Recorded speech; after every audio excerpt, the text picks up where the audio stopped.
Alhamdulillahilladzi khalaqal mauta wal hayata liyabluwakum ayyukum ahsanu amala.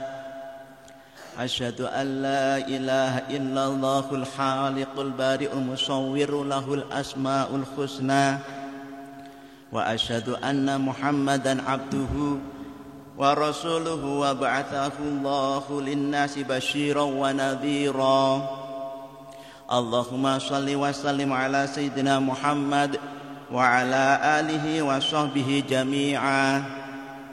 Amma ba'd, faya ibadallah, usikum wa iyaya bitaqwallahi wa qad fazal muttaqun. Qala Allah ta'ala fi kitabihil karim, a'udzu billahi minasy syaithanir rajim. Wa in ta'uddu ni'matallahi la tuhsuha, innallaha laghafurur rahim.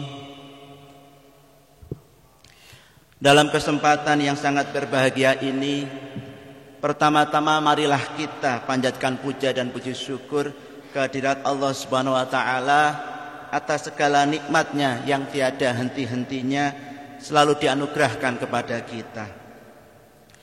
Saya sebagai khatib berwasiat, berpesan khususnya kepada diri saya sendiri dan juga untuk para jamaah sekalian. Marilah kita bersama-sama senantiasa meningkatkan takwa kepada Allah Subhanahu wa taala dalam arti yang sebenar-benarnya. Berusaha menjalankan hal-hal yang telah diperintahkan oleh Allah dan meninggalkan segala larangannya. Selanjutnya sholawat dan salam semoga selalu tercurah kepada Nabi Agung Muhammad SAW beserta keluarga, sahabat dan segenap pengikutnya hingga akhir zaman. Hadirin jamaah salat Jumat rahimakumullah.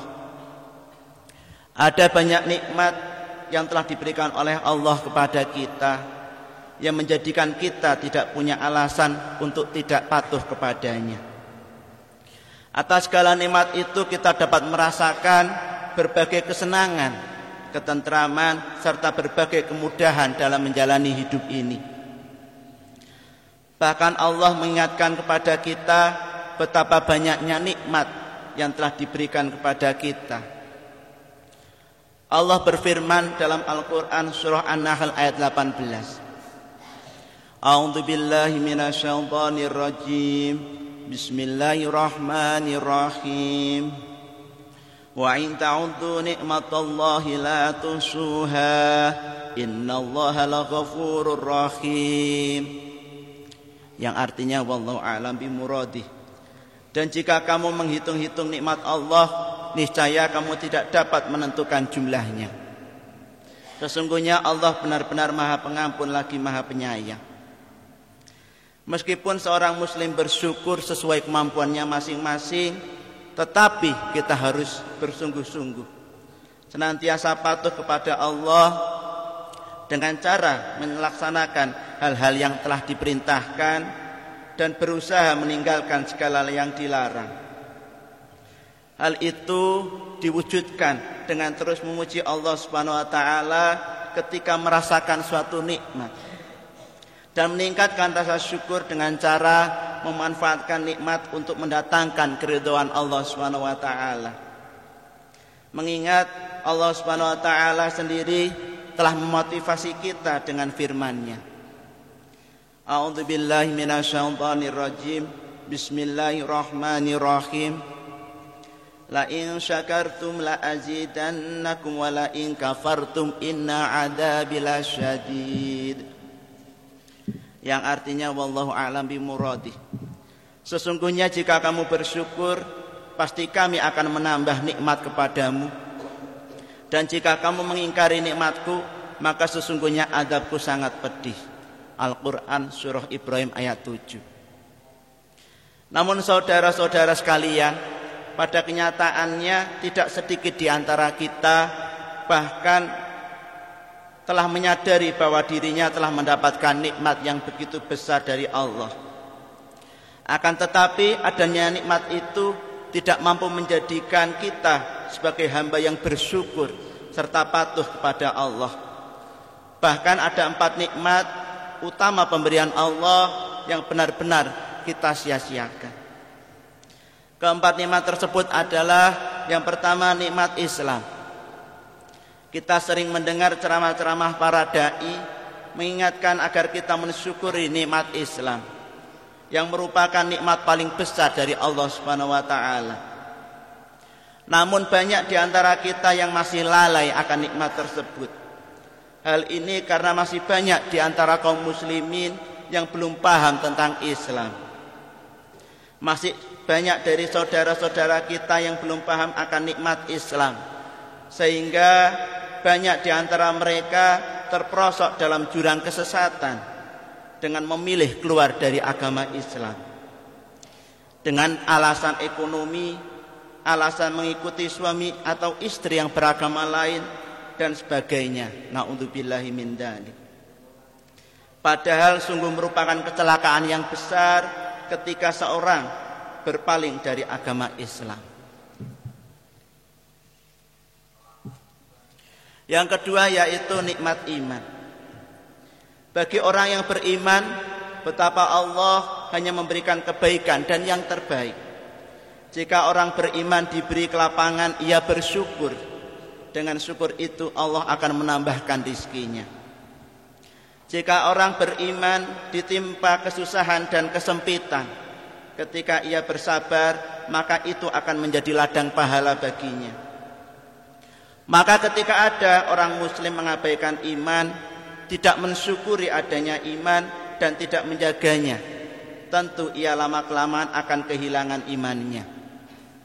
Sementara kehilangan iman adalah bencana terdahsyat. Tidak ada kebaikan pada diri seorang yang mengaku muslim, tetapi tidak ada iman dalam dirinya. Jika harta adalah makanan, kesehatan adalah minuman, hidup adalah udara, maka iman adalah harapan. Yang ketiga yaitu nikmat kesehatan. Banyak manusia yang sehat tetapi tertipu dengan kesehatannya. Ia tidak menggunakan kesehatannya untuk taat, tetapi lebih banyak digunakan untuk bermaksiat. Sementara di luar sana ada sebagian orang yang ingin melakukan ketaatan, tetapi tidak mampu melakukannya dikarenakan sakit yang diderita. Maka Rasulullah SAW bersabda, nikmatani maghbunun fihima katsirum minan nas as-sihhatu wal faragh. Ada 2 kenikmatan yang banyak manusia tertipu, yaitu nikmat sehat dan nikmat waktu luang. Hadis riwayat Bukhari.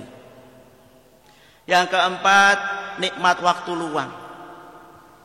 Nabi Muhammad SAW melalui hadis tersebut mengingatkan betapa seringnya kita melupakan 2 anugerah besar yang Allah berikan kepada kita, yaitu nikmat sehat dan nikmat waktu luang.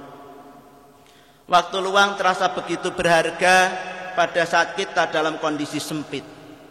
Inilah kenyataan yang sering kita alami. Ketika waktu luang terbentang, kesempatan silih berganti datang, kita malah bersantai ria dan bermalas-malasan hingga lupa diri dan lupa akan kondisi yang ada. Waktu untuk beribadah dan beramal terlewatkan. Ladang-ladang pahala tak digarap. Sementara kita merasa belum cukup bekal untuk dibawa ke kehidupan akhirat nanti. Hadirin jamaah sholat Jumat rahimakumullah. Di akhir khutbah singkat ini saya selaku khatib berpesan untuk menjadi renungan kita bersama, bahwa bersyukur kepada Allah itu bukan sekedar dalam bahasa lidah saja, tetapi berarti mengakui segala nikmat dan menggunakan nikmat itu sebaik-baiknya. Wallahu a'lam bishawab. Barakallahu li wa lakum fil Qur'anil azim wa nafa'ani wa iyyakum bima fihi minal ayati wadh-dzikril hakim wa qur rabbighfir warham wa anta khairur rahimin.